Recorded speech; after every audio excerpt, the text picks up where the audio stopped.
This is one of the worst deficits that our province has ever seen in non-pandemic times.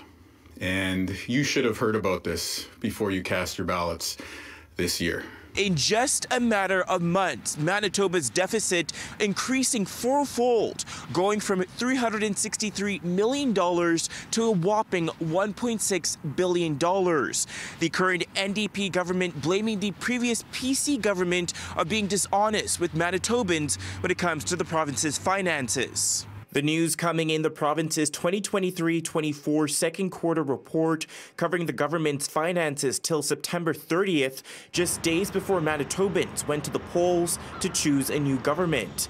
The current government is claiming the PC spent recklessly and when budgeting did not account for factors such as inflation, below than expected revenue from Manitoba Hydro, and fewer tax dollars to the government due to a slowing economy, all while not factoring in the cost of unapproved capital projects. They failed to plan and show fiscal responsibility as needed.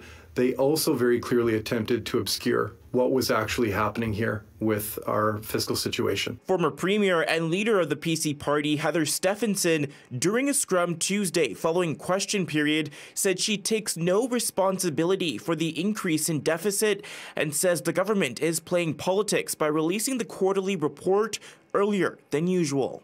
Well, this is a very serious problem for the people of Manitoba and for this government. University of Winnipeg political science professor Malcolm Bird says this may signal that the provincial government may not be able to fulfill all of its campaign promises and may even have to show some fiscal restraint when it comes to negotiating public sector wages.